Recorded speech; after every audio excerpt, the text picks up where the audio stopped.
हमको ऐसा लगा जैसे मेरे उस बच्ची को गोद उठाए। हम बोले कि हमारे पास लड़की नहीं। इस गांव से कुछ मीटर दूरी पर एक लावारिस बच्ची मिली हुई थी। कुछ लोगों ने शायद देखा भी था कि कुछ दो लड़कियां स्कूटर से आती हैं और उस बच्ची को झाड़ी में फेंक कर चली जाती हैं, लेकिन बहुत सारी लोगों की नज़र पड़ती है, कोई उस बच्ची को उठाना नहीं चाहता। ये भाई साहब वहां पहुंचते हैं और उस बच्ची को देखते हैं तो उस बच्ची के ऊपर शायद चींटियां भी लग चुकी थी, ये लोग बता रहे थे। और फिर ये बच्ची को उठा कर ले आते हैं। इनके परिवार में ये और इनकी पत्नी और इनके 3 लड़के हैं। जब इनके घर में एक बच्ची आती है और वो नवरात्रि का पहला दिन था, ये लोग अपने आप को सौभाग्यशाली समझते हैं कि हमारे घर में आज देवी के रूप में आज हमें मिली हुई है। इस परिवार में खुशियों का माहौल था, पूरा गांव खुश था कि चलिए इनके पास 3 लड़के हैं, अब एक लड़की मिल गई है। लेकिन दुर्भाग्य समझिए कि आखिर अब इनके साथ फिर ऐसा क्यों होना था कि इनकी बच्ची अब इनके पास नहीं है। और वो बच्ची कहाँ, अब ये खुद हमें बताएंगे। क्या नाम है भैया आपका? हमारा नाम यशवंत कुमार है। यशवंत जी, कहाँ बच्ची आपको मिली थी? मेरे रसना नगरा मार्ग पे रघुनाथपुर मोड़ पे हमको बच्ची मिली थी सुबह 5:30 बजे। 5:30 बजे? किस अवस्था में थी बच्ची वहाँ? बच्ची के ऊपर हल्का सा कपड़ा लगा था, जो जिस हालात में पैदा हुई उसमें हल्का कपड़ा लपेट के उसको झाड़ी में रख दिया गया था। मैं उस समय स्कूल जाने के लिए निकला था। बहुत सारे लोग रोड पे टहल रहे थे तो कुछ आवाज़ आई। हम लोग कई लोग थे, 3-4 लोग तो बोले कह रहे कहीं आवाज़ आ रही है बच्ची की। हम लोग जाके देखे तो एक छोटी सी नन्ही सी बच्ची पड़ी थी वहाँ पे। उसके बाद हम उस बच्ची को गोद उठाए। हम बोले कि हमारे पास लड़की नहीं, हमको दे दीजिए। और सब लोग आज सुपुर्द हमको कर दिया। हम लेके घर चले आए फैमिली के पास। हमारे पूरे परिवार बहुत सही थे, सब खुश थे। हम देख के चले गए स्कूल। उसके बाद हम जब लौटे, यही कपड़ा देखिए इसी कपड़े में हमको बच्ची मिली थी। और उसके बाद घर आए तो प्रधान कहे कि ऐसा करो कि पुलिस को सूचित कर दिया जाए। हम 112 पे कॉल किए, पुलिस आई। उसके बाद हमसे कही कि बाबू थाने पे लेके आओ। हम थाने पे गए लिखा पढ़ी कराने के लिए। वहाँ के ऐसा बोले कि नहीं, बलिया लेके जाइए महिला हॉस्पिटल। वहाँ हम अपने मतलब के हक में समझ रहे थे कि बच्ची हमको मिल जाएगी। हम बलिया महिला हॉस्पिटल लेके गए। वहाँ पे क्या किए कि अंदर गए तो कह रहे कि बच्ची को यहाँ पे वजन करने के लिए रखिए। हम बच्ची को वजन करने के लिए रखे। जब बच्ची को हम दोबारा उठाने जा रहे हैं तो वहाँ के जो डॉक्टर थे, स्टाफ नर्सें थी, करे कि अब रहने दीजिए, सरकारी संपत्ति हो गई। तो हम ये कह रहे हैं कि जब उस समय सरकारी संपत्ति जब रोड पर पड़ी थी उस समय सरकार कहाँ थी? जो हमसे बच्ची वहाँ से बचा के हम उतना दूर तक लेके चले गए अपने पाने के लिए, अब वो सरकारी संपत्ति। अच्छा, जब आप यहाँ से थाने लेकर गए थे तो क्या यहाँ बताया गया था कि आप जिला अस्पताल लेकर जाइए तो फिर वहाँ आपकी बच्ची वहाँ वो लोग ले लेंगे, ऐसा कुछ बताया गया था? नहीं, ऐसा कुछ नहीं बताया गया था। इस प्रक्रिया में हमको कुछ नहीं बताया, बस लिखा पढ़ी करने के लिए थाने पे बुलाया गया था। कहते हैं कि माँ की ममता सबसे बड़ी होती है, लेकिन वो भी एक माँ थी जो उस बच्ची को पैदा करके इस तरीके से लावारिस फेंक देती है। लेकिन ये दूसरी माँ है जिस माँ के बच्ची से वो इस कोख से नहीं पैदा हुई थी, लेकिन इस माँ को उतने कम समय में इतना मोह हो गया कि देखिए लगातार इस माँ के आंख से आंसू टपक रहे हैं। ये वो बच्चे हैं, देखिए कहने में मुझे भी थोड़ा सा मैं भावुक हो जा रहा हूँ क्योंकि स्थिति वो बन चुकी है कि बच्चे भी भावुक हो जा रहे हैं। इन बच्चों को देखने के बाद हर कोई किसी के भी आंख में आंसू आ जाएगा।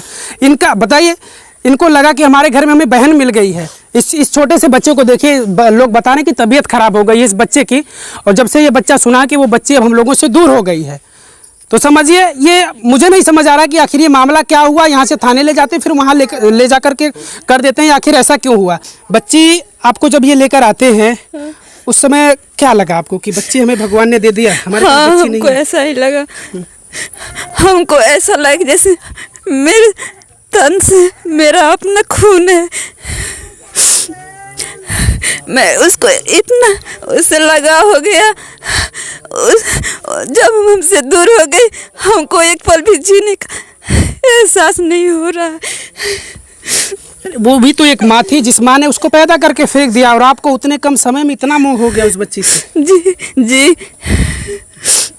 आप भी साथ में गई थे जब बच्ची लेकर वहाँ गए? जी नहीं, हम गई थी साथ। बलिया वहाँ साथ आप गई थी? हाँ। जब बच्ची को वो ले लिए, बताया कि अब ये सरकारी संपत्ति, वहाँ थी आप? हाँ, साथ में गए थे। आपने वहाँ गुहार लगाया कि बच्ची को साहब हमें दे दीजिए? हाँ, रोने लगी तो वहाँ पे, लेकिन कोई मेरे बात को नहीं माना, कोई नहीं सुना। अच्छा, आज भी शायद आप गए थे आज जिले पर, क्या वहाँ हम आज एसपी ऑफिस गए थे। क्या हुआ बात? वहाँ पे एसपी साहब से बात हुई तो बोले कि बाबू हम इसमें कुछ नहीं कर सकते हैं। हम इसमें इसलिए नहीं कर सकते, जो चाइल्ड वेलफेयर सोसाइटी को दे दिया गया है।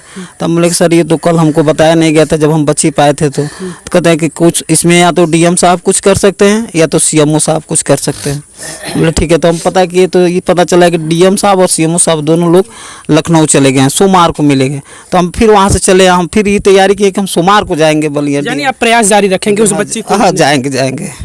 हाँ देखिए ये भी एक छोटा सा नन्हा सा बच्चा, हम लोग जब यहाँ पहुँचे तो ये बच्चा भी इसी तरीके से इसी खाट पर पड़ा हुआ था। लोग बता रहे थे कि ये बच्चा तब से सोच में है, टेंशन में है कि आखिर वो बच्ची इन्हें बहन के रूप में मिल गई थी ऐसे ही। और ये सौभाग्य होता है किसी घर में इस तरीके से मिलना, क्योंकि लोग उस माँ को, जिस माँ ने उसको पैदा करके फेंका, लोग उसको कोस रहे, पूरा समाज कोसेगा कि आखिर वो कौन सी माँ थी जो अपने कोख से पैदा करके इस तरीके से फेंक दी। और ये माँ है जो उस बच्ची के लिए तड़प रही है, जिसके पास कुछ पल के लिए वो बच्ची रही है। उस बच्ची के लिए माँ लगातार तड़प रही है। देखिए आँख से आंसू नहीं रुक रहे हैं और ये पूरे गाँव के लोग चाह रहे हैं कि उस बच्ची मिल जाए। क्या नाम है चाचा आपका? वीरेंद्र नाम है।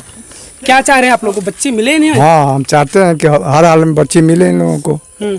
हाँ इतना लगाव हो चुका है, मतलब जो पैदा नहीं किया है उतना लगाव नहीं होगा कि वो फेंक दिया, इन लोगों का लगाव हो गया, बच्चा भी रो रहा है।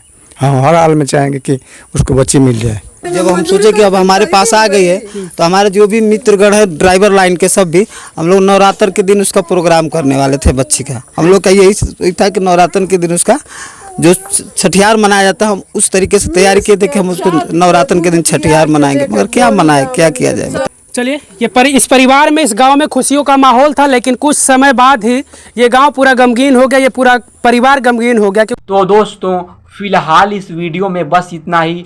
हम इस वीडियो को यहीं समाप्त करते हैं। यह घटना बहुत बड़ी है।